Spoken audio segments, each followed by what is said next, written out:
Ernest Becker's The Denial of Death is a hauntingly insightful book that takes a deep look at the human state and our deep-seated fear of death.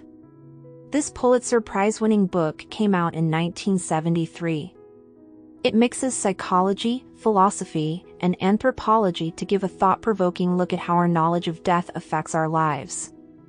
Becker starts by saying that knowing we are going to die is an essential part of being human.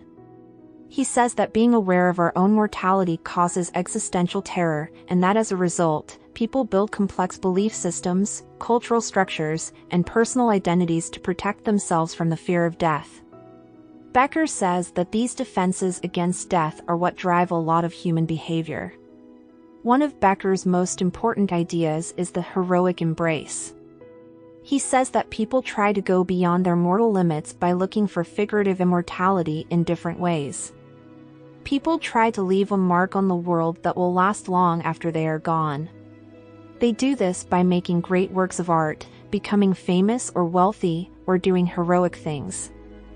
Becker looks into where human culture came from and how society was built as a way to avoid facing death. He talks about how national worldviews and religious systems give people a sense of meaning in order that helps them deal with their fears about dying. By sticking to shared values, norms, and beliefs, people feel like they have a purpose and a sense of continuity that goes beyond their own short lives. In the whole book, Becker talks about the Immortality Project.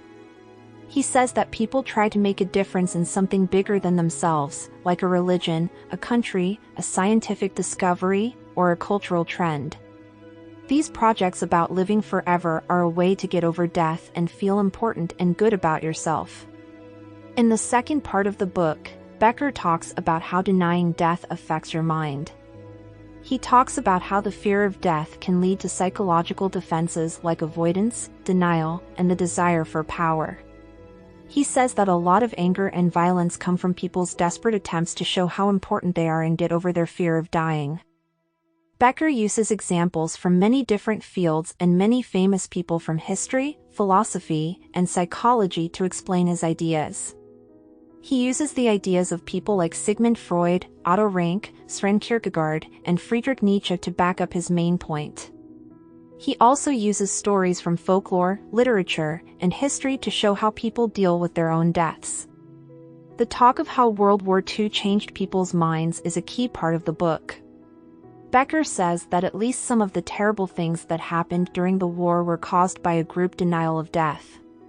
In the face of the existential fear caused by war and death, the desire for power and dominance and the creation of evil others gave people a sense of superiority and immortality.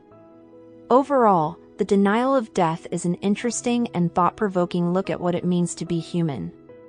It forces people to face the fact that they will die and think about how the fear of death affects their lives.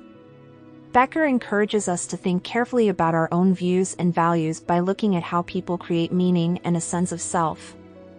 In the end, the book asks us to accept that our lives are short and to find meaning and satisfaction in the time we have.